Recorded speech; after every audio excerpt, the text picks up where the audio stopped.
Ready? Yes. Here we go. 5, 4, 3, 2, 1.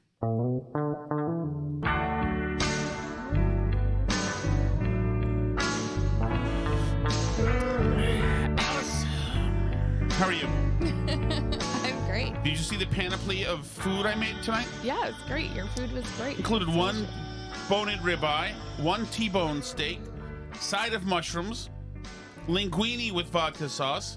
Mushrooms from a can make me nervous. Oh, they're great. They're great. Well, they don't burn in the oven because I did these steaks in the oven today because I was trying to just stay local. It's a mistake too, by the way. Today it was a mistake, but the mushroom that doesn't nobody cares. Okay, but so Shattuck show today wasn't actually was it a it was a Splash in the chat gave it an 8.1 out of 10. Thank you, Splash. Thank you, Splash. It's funny because all the good stuff was leading to the end, which was much smaller. You never usually see a movie where the climax of the movie is a lot less exciting than the stuff at the beginning. Because I went through some salacious stuff about our friend Zachary, Alice, and spilled the beans on that stuff because it was just about there's a particular place in life where you get in life when terrible things happen to you, and now suddenly you're not what you just were. So, like, here's a tiny example.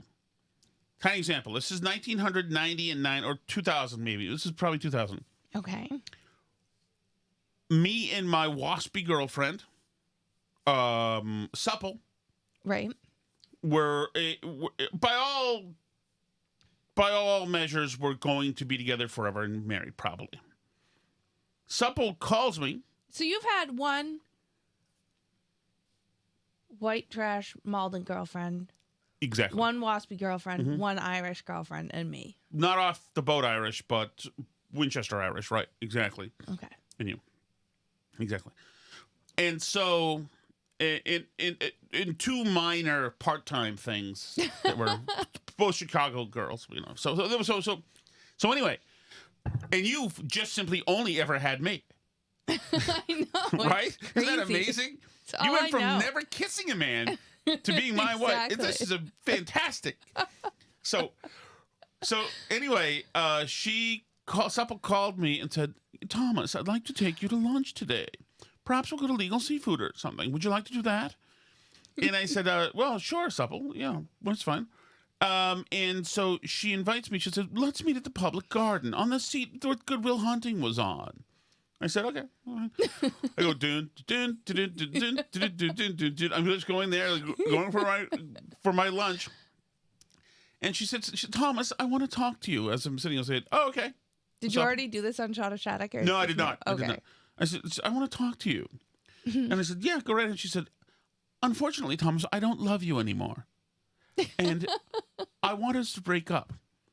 And I'm like, Supple, holy frig. This was news to me. She had by this time told me that she was not pleased that I had expanded in weight. I had gotten fat. That's the source of the comment. I see myself Supple for you. But she mentioned all these things. She said, one, you've let yourself go. Two, you're unmotivated. You're just going out with your friends getting drunk all the time. I see no career trajectory for you. Mark wants to know if you were dating Ann Coulter. Essentially, but she was a communist social. Essentially. And so at the end of dumping me, and I was like amazed that she dumped me. She said, do you still want to go to lunch? And she was like, no, I think I'm okay for a while. And, hey guys, can you let Pepper out? Somebody let Pepper out, okay? Sally. James. Let Pepper out, please. One of the things they teach you when you're a lifeguard is in order to combat the bystander effect, you should never say, can somebody do this? You always need to name one specific person and not waffle, not be like, can one of you do this? I don't know who's conscious right now. No, I know, but you have to give it to one person and be like, it's you have to do this. Because otherwise everybody assumes somebody else is going to do it and then it doesn't happen. Right. Okay. Not all of us could make it to lifeguard, Alice. Sorry about that. It was like, and it was Tom and Supple for like almost 4 years. Everybody knew that obviously we were inseparable, and suddenly I'm out with the fellas, and they're like, "Where's Supple?" And I was like, "Supple fired me today."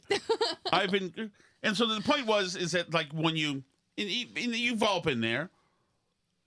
When what you do in that moment when things suddenly change and when what you were, it just gets nuked. Now that's a nice, fun example. But I'll tell you how this goes. So then I'm suddenly, 26 years old or whatever, or 25 years old, and probably 26, whatever, 27, I don't know. And suddenly I'm now girlfriend-less and fat and don't have my stuff together and like whatever. So Trish wants to know if any of that was a lie. What I just said? No, that you were like what Supple said about you, that you were letting yourself go and unmotivated. No, it was not a lie. I tried to have what I have now with Alice is to be able to have all of the things and be gluttonous and still get the girl. No, I don't stop you from doing anything though. So. Well, anyway, but I've told this before that like this was hatched. This idea was hatched because I had gone to Key West with Supple and her best friend, and they were in law school together at the time.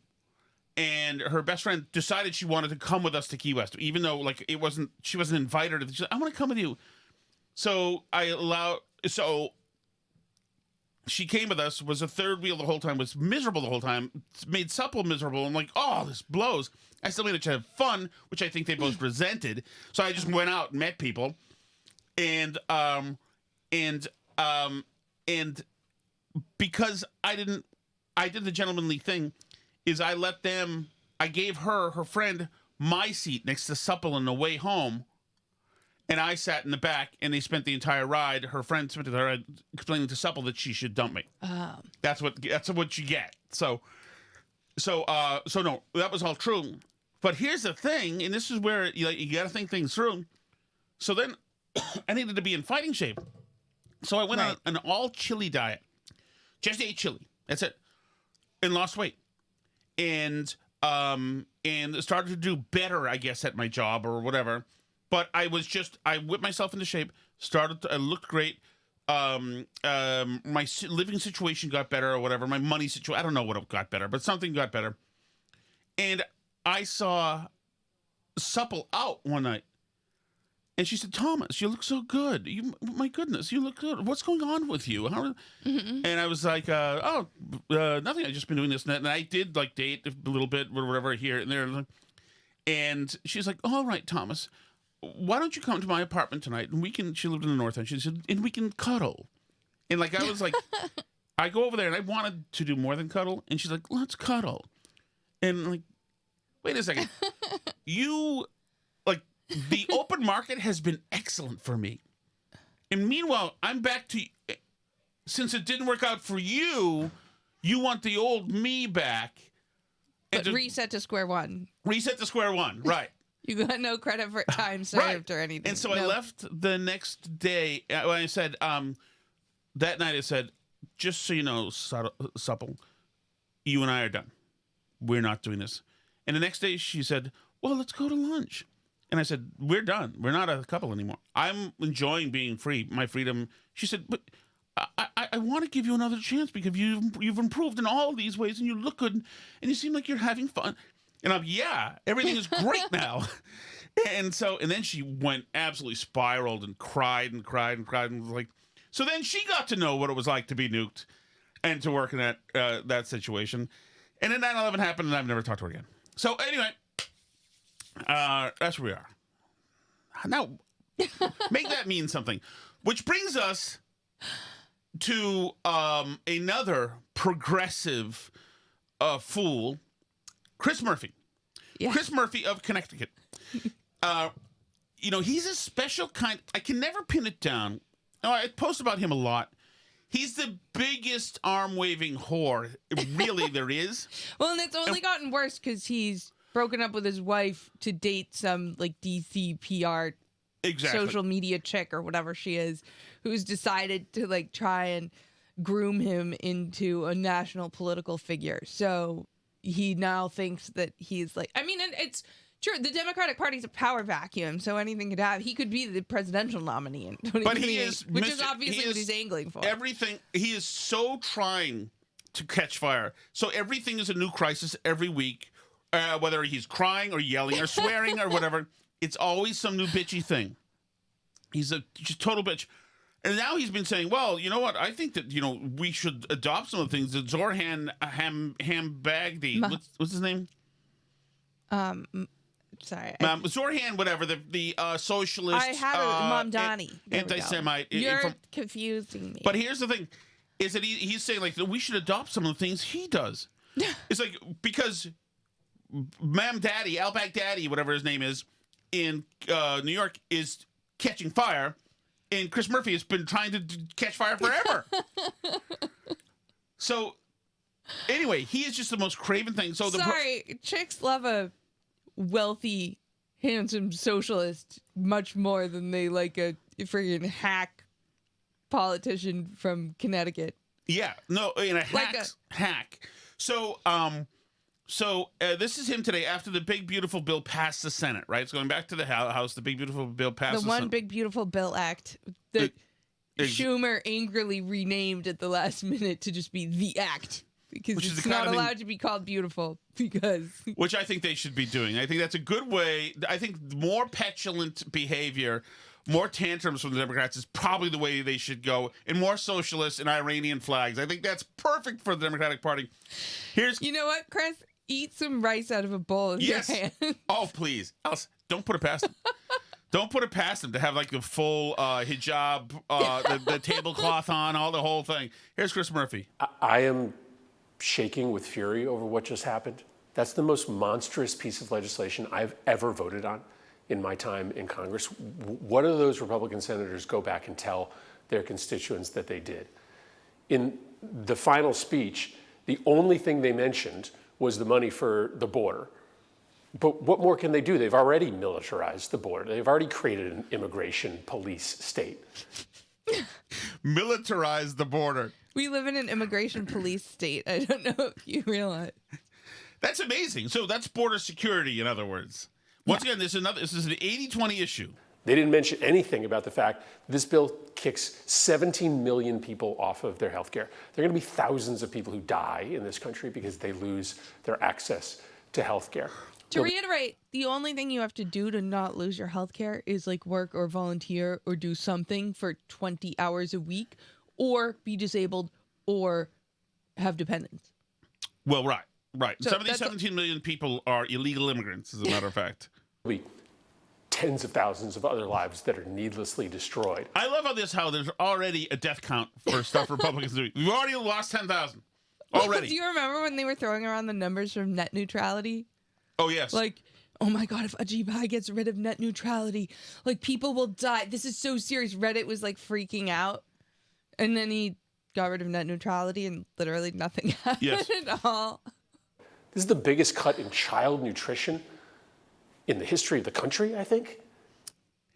Cut in child nutrition. Child nutrition? Nope. What's this line item here? Oh, nutrients for children. Better cut that. Cut it. I'm your Republican congressman. You'll see. She looks like one of them. She'll see what it's like when they're raping her in prison in Alligator Alcatraz. Ha! There are going to be moms and dads who literally watch their children go hungry. And why? Because they wanted to... And all this is, of course, BS. All this is alarmism. He's just a third-rate prostitute. Like, none of this is true. It's just absurd. Pad the pockets of Donald Trump's Mar-a-Lago friends. That's the only reason that they are throwing people off of health care, that they are rendering little children hungry. Wow. And by Trump's Mar-a-Lago friends, they mean keeping the Trump tax cuts from 2017 in place, which means your taxes won't go up next year, which is the most absurd, stupid way of counting, like that they kept the Trump tax cuts in place. To call that a tax cut for billionaires is like because next year it was supposed to go away. But this is how Washington does everything: is they set time limits on bills so that the CBO score is better, and because certain things, like when you pass it through reconciliation this way, it can only be for a certain amount of time, or it has to be like balanced in a certain way.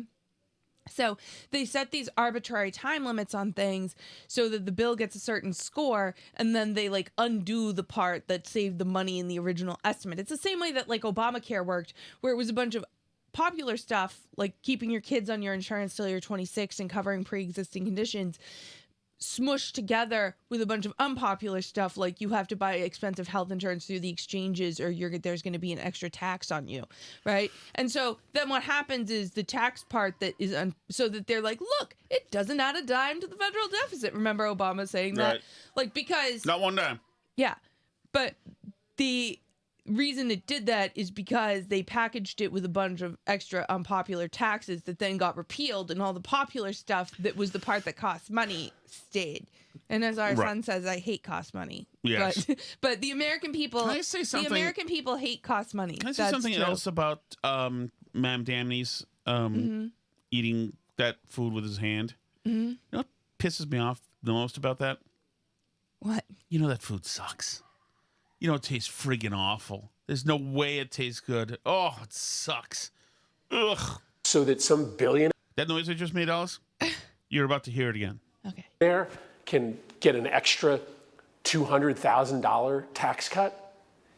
It's just repulsive what they did. Now, it hasn't passed. Okay, so you get the point. Now, today I was listening to the National Review podcast, which I do enjoy. These people aren't generally Trump guys. Lowry is kind of a Trump guy. But the rest of them aren't really Trump guys, but they're conservatives. So they pretty much try to call balls and strikes. None of them have a derangement syndrome. None of them who are on the podcast do anyway. They're no David French. Not David French. They're not Kevin Williamson. But anyway, they decided to have a face-off of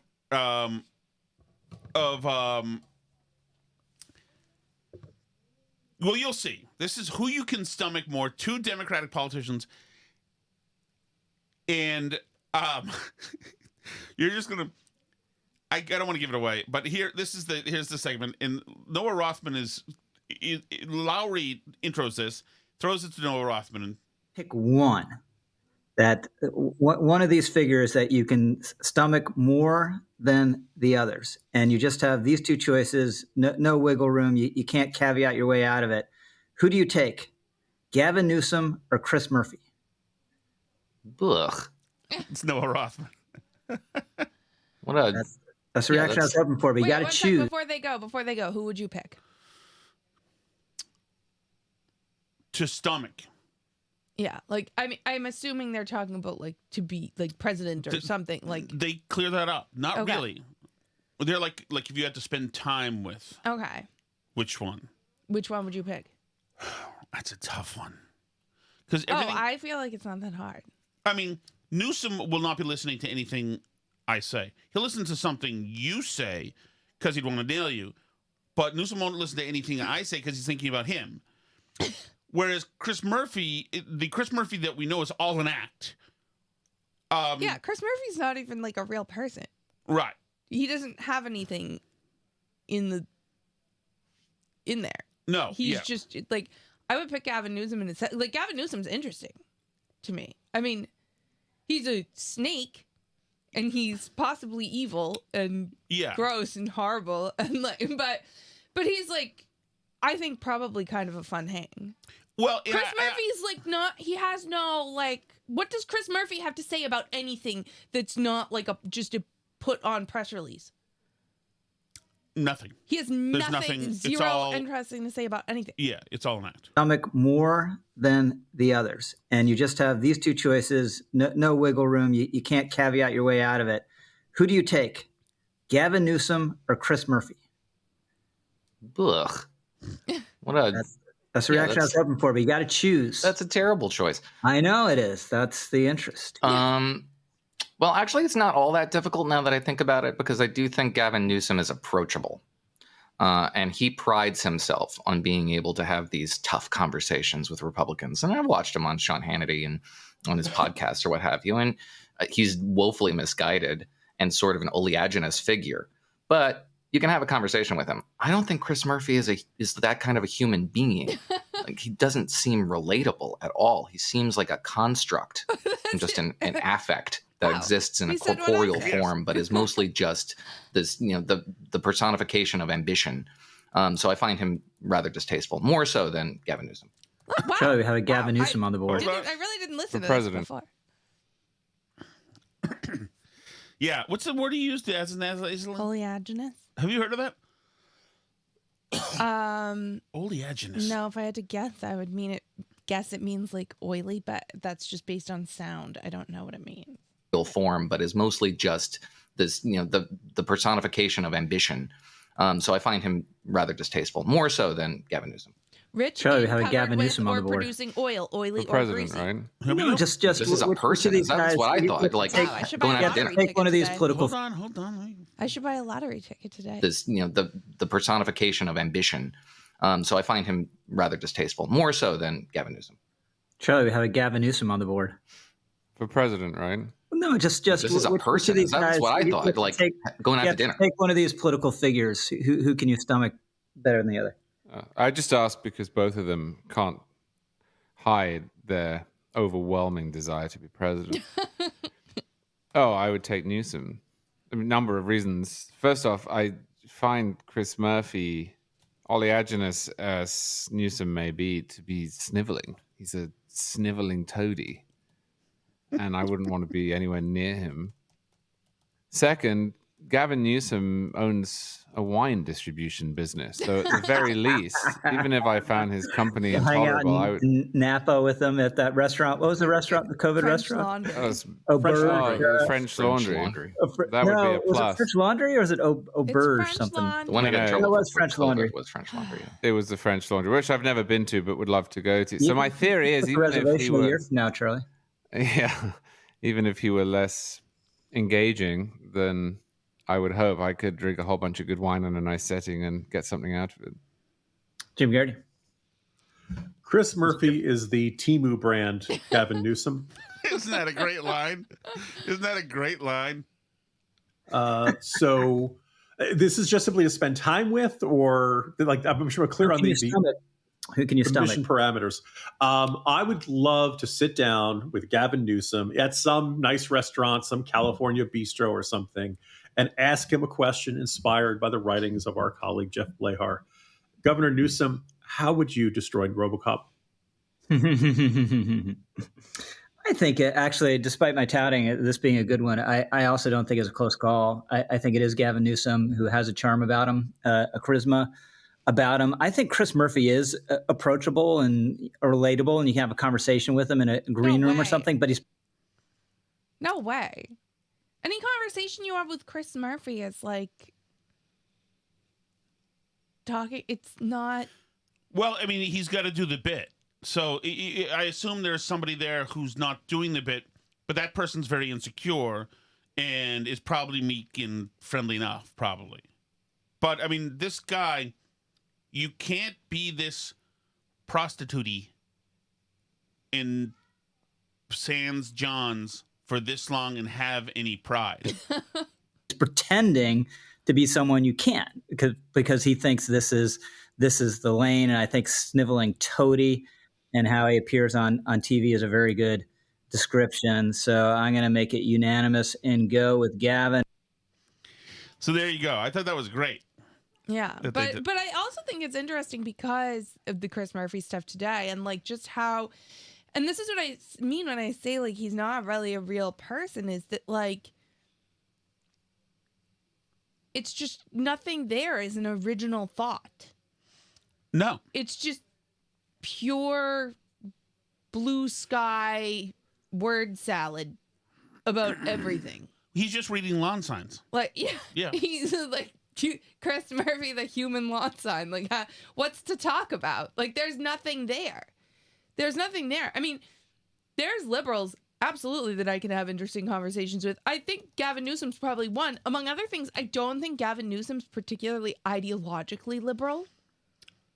No. I don't think he cares about ideology exactly. No, but Gavin you know what? Newsom cares about Gavin Newsom. But Newsom, first of all, if you're with Newsom, he's going to charm you. If you're a woman, if you're you, Alice, he's going to be working on you from the second he sits down. He doesn't give an F. If you're a guy, you're going to get you can grab him by the talk. You're going to get like I know the AG's wife, like nailed her in 96. Oof, man, you should. He's that. So he's going to give you something, I think. No doubt about that. If you're a guy with your wife, he's going to try to nail your wife. Mm-hmm. Don't go to the bathroom and leave her alone with you. But he is an absolute dirtbag. But he's power hungry. But I think he generally knows how to make people feel good. And you've seen like with the fires in L.A. when he pretended that he was talking to Biden. Mm-hmm. She's like, "When will you call the president?" He's like, "I'm on the phone with him right now." She's like, "Oh, can I hear?" And he's like, "Well, there's no cell coverage here, so I can't get through." It's like he's giving you a few shekels to work with there. But he is an absolute dirtbag. Alice, but like Chris Murphy is like trying to talk to, I don't know, like a Melrose mom about something. Like there's just nothing there to. Yeah. They're just all lawn sign and no substance. But you're right. And that's precisely what he does. Chris Murphy has town halls in Connecticut that are closed off. They're Democrats or... Where he like grandstands about how they're going to fight back. Oh, yeah. Oh, absolutely. And then they set up some little girl to ask him a question like, "My friend's not going to have school lunch anymore. Is she going to die?" And he's like, "Oh, Molly... You're very brave for asking that question." Truth is, she might. Oh, my God. Alice, bad day for you. Bad day for you. Why is it a bad day for me? Because very few people know that we don't idolize too many sports figures in this house. We don't really watch sports, but there's one figure that Alice does watch, and she has been a huge fan of. She has a life-size poster. What's that thing? She has a fat boy. Remember those? Fathead. Remember those? Oh, yes. She has a fat head, actually, in her room. There are some who look at the data and suggest that you're enjoying a competitive advantage. What do you say to that? There's a lot of factors that go into a race. By the way, even before we get to Leah Thomas, can you imagine this reporter? Yeah. There are some who suggest, not us, that you enjoy competitive advantage because you're 6'5" with a wingspan of 11 feet. There are some who look at the data. By the way, the Chiron on the ABC News exclusive ESPN special says Leah Thomas breaks her silence. Can we? Okay, guys, it's over. No one's ever been less friggin' silent about themselves than Leah Thomas. My God. Look at. And also, he's not her. Is the other thing. Right. So can we stop lying chirons? Can that happen? The data and suggest that you're enjoying a competitive advantage. What do you say to that? There's a lot of factors that go into a race and how well you do. And the biggest change for me is that I'm happy. And sophomore year, where I had my best times competing with the men, I was miserable. So, yeah, the biggest change for him was that he was happy. The biggest change for the 26 girls on the team was that they had to watch you naked in the locker room parading around. Exactly. And he got to watch them, and they would be judged. So this has happened, Alice. Your thoughts on this? So, yes, they have stripped him of his medals. This is at the Trump administration's behest. They've made Penn do this, taking away the medals, switch the records back to being the people who held them before him, and formally apologize to all the people that had to swim against him, basically, and share a locker room with him and everything else. And of course, this has them really mad. All the headlines are like, "Under pressure from Trump, Penn bans trans athlete." This kid was never banned. He could have just kept swimming with the boys like he did before that. Like, that's fine. That's allowed. But this is like the most narcissistic thing. And it's incredible that we had this good conversation yesterday about the like Brian Jessica Rydell thing at the Dispatch. And then, because I could tell you didn't really think, you thought I was being like transphobic or something. Well, yeah, I didn't know much about it, and I didn't think that it was that big a thing. Like, just let the guy live and be a budget analyst. Who cares? Exactly. But, yeah, I am... So, overnight last night, Jessica Rydell lost his freaking mind over Twitter because someone at Not the Bee published a story about him, and in it published a photo that was public, that was all over the internet and on Facebook and in Facebook groups, with the faces blurred out of his kids, saying that, like, you know, he's abandoning his family to do this stuff and whatever. And, you know, so then this was posted by Not the Bee, not their sort of sister media company, the Babylon Bee, but he went nuts on Twitter going after the Babylon Bee people who are like the editors of that thing. And even though they're like owned by the same people and kind of related, from what I can tell, the people who are the editors of the Babylon Bee have no control whatsoever of what gets published at Not the Bee. Yes. You know, like, just because two news organizations share an owner doesn't necessarily, but this person went nuts on them, is like freaked out, finally, like said they're leaving Twitter forever, like sent people after them to go harass them for doing that, like absolutely lost his mind. So has made it clear that it's not a compartmentalized, he's just nuts in one area of his life. He's actually crazy. And the other thing that got me was like this defense of like, I didn't abandon my family. My kids are very supportive of my decision to transition, which is like, does not make it better. No. That's freaking weird that you're like seeking validation from your children for your like weird fetish. Yeah. It is, and the whole thing is just sort of it's like, awful. Imagine if you were like, my children are really supportive of my choice to wear like a dog mask to work. Like, you've got that would be freaking weird. It'd be weird to like expose your children to that. A, B, like ask for them to like make you feel good about it. Like, that's weird. Adults who need validation from children have something going on. That's like all I'm going to say about that. You shouldn't, as an adult, need validation from children. And also, much like Supple, when she was dating me when I was svelte and good looking, she bought that person, and then when I became a blimp, it was kind of a betrayal, was it not? Right? Yeah. Whereas I bought you as a blimp. Yeah, so. You bought me blimp. You were blimp shopping for me, and so like. The woman, like, when she entered into a marriage and took vows, the covenant was between her and the guy named Rydell, whatever his name was, Dan Rydell, whatever his name was. And now to suddenly say, oh, by the way, I'm escaped. That person no longer exists. I'm now this person because I find this very exciting. So you don't get that person anymore. And do you think that it ends with just the fact, first of all, he looks grotesque. He doesn't look like a chick. But do you think it ends with him just saying now, I'm coming out as trans? Oh, my name's Jessica. No biggie. Like, yeah, no. There's going to be other things in the private life, in the house that they do that he is now seated or abandoned. So yeah, you said earlier that it was like he's cheating on her. Yeah, he is. Mm-hmm. He's just, but he's doing worse, Alice. You know why? Why? Because he's left her, but he's still there. Mm-hmm. That's worse. Because he's gone, but he's still in the house. It's not as if he had the revelation and said, I'm not who I thought I was. I'm gay, trans, whatever, and I need to find my truth and go.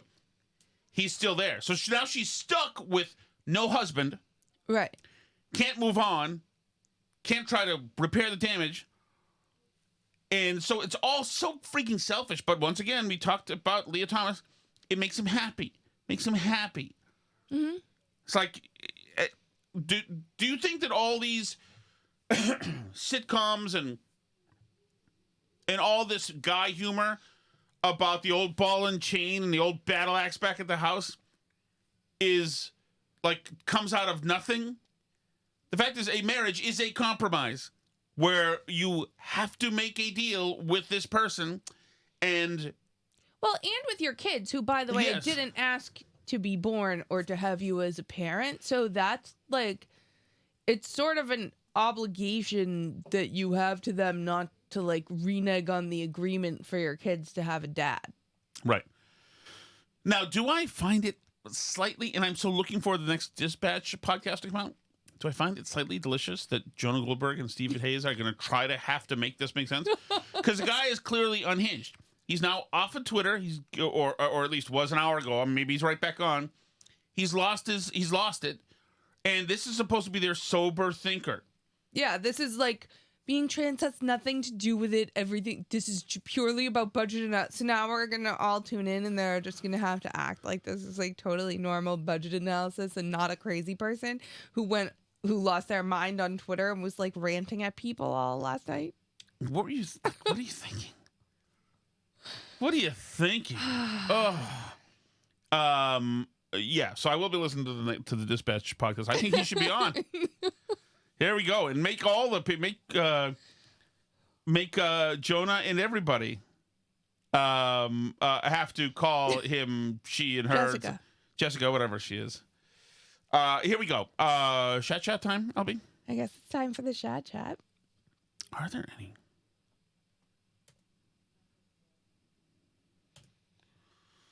Here we go. Ready? Mm-hmm. Tom, Alice, hey, Tom from Thomaston here. Hey, Hey, Tom. Tom. Tom, I enjoyed you talking about driving in the wildlife area and meeting that rude man. Mm-hmm. Oh yeah. I'm a big fan of turtles. Lionel, so much. May to end of June is turtle crossing season to lay eggs, so you always got to watch out for them. Yep. And was disappointed that guy was so grumpy. But Tom, technically, he was not wrong because you are married to the mother of your children. So when he called you that bad word, technically, he was correct. That is a great point. 44 seconds. That is a great point, Tom. Yeah, you're right. I am an MF in a way, I guess. And that is good, too, because I'm a MILF fan. Lucky you. Right? So, by the way, Alice and I ourselves heroically saved a turtle a few weeks ago. Mm-hmm. Alice jumped out of the car and we moved on. We love the turtles. I love all the animals except the freaking chipmunks, who I looked at my shed today and they've destroyed it. I'm heartbroken. I want them all to die. Like, the shed has been here for 170 years, but Tom Shattuck moves in, doesn't know any better to kill all the wildlife around, and they eat it all. Fuck. Ugh. Hate them. Tom, just a couple of things after hearing about your latest encounter or re-encounter. Yes. One, you have got to wear a camera when you finally meet the capitulating cuck Lionel. Yes. And Alice, if it doesn't happen, that's on you because none of us think Tom can pull that off. Secondly, I would just recommend, given that it's the summer and we're talking about a potential European here, Yep. put a little mint toothpaste under your nose. If you know what I mean? I know. Just saying. Speak. Can I say something about that? Mm-hmm.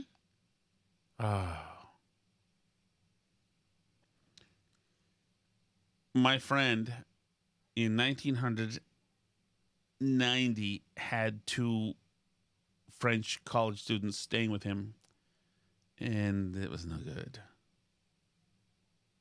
They didn't smell good, Alice. I'm sorry about that. It's true. That's the thing, or was a thing. Maybe they have showers. They've improved. Yeah, but it was at the time. Do I know this friend? We've talked about him, but I don't think you've ever met him. Have you met my friend? The one you lived in California with? Yes. Okay. Did you No, meet I him? haven't met him. You must have just missed him. From experience. Lastly, can't wait to see you three strolling into the July 19th event with your matching Birkenstocks, smoking your clove cigarettes. Incorrect. Bon chance. Looking forward to getting the debrief from the Paris Accords. Good luck, buddy. Oh, how dare you. Dare you, Birkenstocks. I don't have that. I do not smoke clove cigarettes. But does that mean Tim's coming? Is he going to be there? Yeah. That's great. That's great. Also, I have to lose 80 pounds in 2 weeks. Mostly I'm gaining more weight. It's over, guys, okay? Hey, by the way, any of you who feel pressure to look good at this event, there's no pressure. I have bowled over that situation. I'm still trying to decipher what that Shattuck 20-minute screed was that I just listened to. Right. Alice, what time does Tom start drinking in the morning? Just curious. I mean, you did preface it with this is going to be a long segue, but, here I am thinking that the point was all Zacks are bad, which they're not. So that wasn't it. Here we go. We're getting to the meat of it. Zach was the one that was cheating with your ex quasi-fiance. Okay, Cory Booker. It turns out that wasn't it. No, it wasn't. It just had to do with apparently your gripe about a bunch of lesbians not giving the due to someone who's not a lesbian. I don't know. I'm still confused about the whole thing, but thank you for the entertainment. Thank you, Tim. Wait, how do you get that? About a bunch of lesbians not I don't know. I didn't listen to it. Okay, so the first one was about Zach and his wife cheating. And then was about my girlfriend in 2006, and she was doing the same. Oh, and then, okay, and then the WNBA. I think that's where the lesbians come in. Oh. I think that's what that was. But I was interrupted, by the way, by the zaniest phone call that I've had to answer in quite a while. Wait, you were? You got a phone call? During the show. From who? You don't know from who? No.